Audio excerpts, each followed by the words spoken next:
What's going on, everybody? This is Paul with Team ReliGym coming at you with this week's tips, tricks, and training ideas video. So for this week, if you guys saw it yesterday, this entire week we're doing front squats. So yesterday we did mobility for front squats. Today we're doing why should I front squat? So this is really important, I think. A lot of people squat. Everybody's on the squat craze right now, which is great. I love seeing it. Because squatting is one of the best strength building tools for overall strength and overall power of any movement. It's great for you. You're using so much of your body to move that weight. The thing is, I see a whole lot of people back squatting and not a lot of people front squatting and overhead squatting.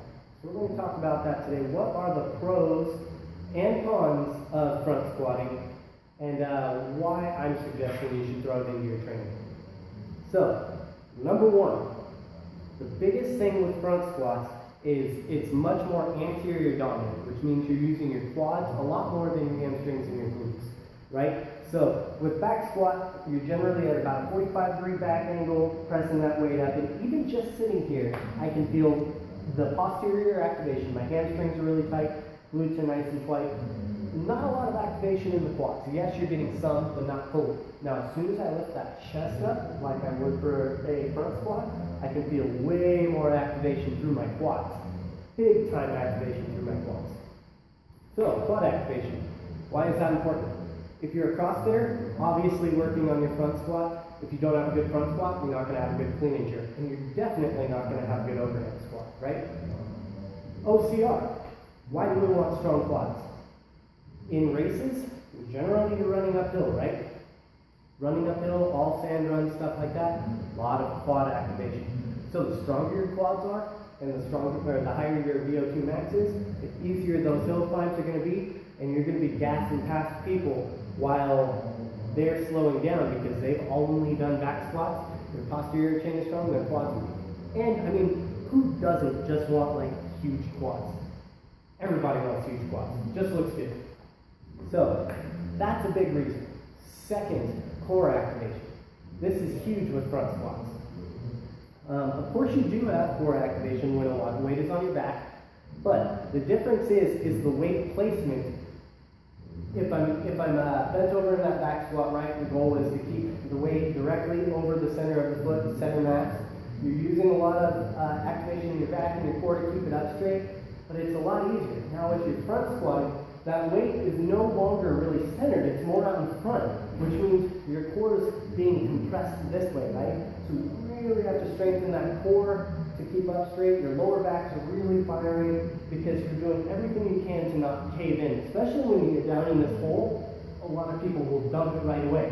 You really have to activate pulling back to keep that bar overhead. So there's a lot more core activation. Now, this isn't the same as doing crunches, toes to bar, stuff like that, where it's more superficial abdominals being worked. This is the deep, the core, like where your strength comes from. Front squat and deadlift is by far the two best for that. So why wouldn't we be doing it? We want that strong core, right? Core strength helps produce, proximal strength. So that's the second big reason. Another big reason why we front squat is just varying your routine. Right? We all know that if you don't change, you stay stagnant and eventually if you don't change, you don't change, right? We want to change, we want to progress, we want to constantly vary so our body is constantly trying to adapt, right? This is why if you follow ReliGym programming, we generally have 3 squat days a week. One will be back squat, one will be overhead squat, one will be front squat. Constantly varied. These also are changing the stimuli that you're getting from doing that. And I don't want to get too sciencey in it, but varying is good, right? So if you're doing 2 back squat days a week now, maybe you should do a back squat day and a front squat day. The other reason why this is really good and kind of ties in well with the different stimuli is front squats, you obviously can't front squat as much weight as you can back squat, right? But it's just as hard. You're putting in maximal effort on, say, your back squat is 315, right? You're putting in maximal effort at that 315. Now, say your front squat is 250. That's probably like in the realm of what it would be. 250, you're still putting in that maximal effort, right? So we're putting in the same maximal effort with less resistance, less poundage, less compression on your spine, less compression on your hips. So we can get the same stimuli while doing less maximal weight. So it's basically, the idea is you're putting forth the same amount of work, but you're doing it with less compression and less wear and tear on the body. So that's another huge, huge deal, and that's why I overhead squat a lot too, you know, because it's even lighter, but you're getting the same stimuli as far as workout goes. So, why should you front squat? If you do CrossFit, you're going to have better clean and jerk. If you do OCR, anything uphill is going to be easier. We train a lot of our posterior chain. A lot of people don't really go after their anterior chain, so your quads. Constantly varying your workouts. If you don't change, you don't change. So we want to constantly vary. That way our body constantly adapts and we grow better. And the last one is just weight.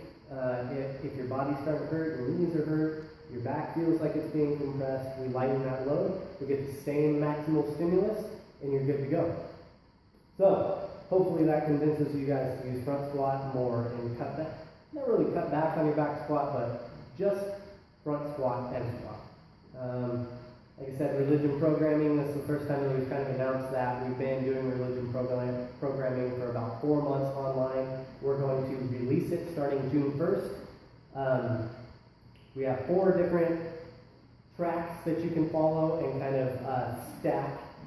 If you know, we have our core program, we have a strength building program, a specific bar building program, and an endurance program. So depending on what your goals are, what your sport is, we can pick and choose to stack to build you a customized program, working with our coaches that you can do pretty much anywhere.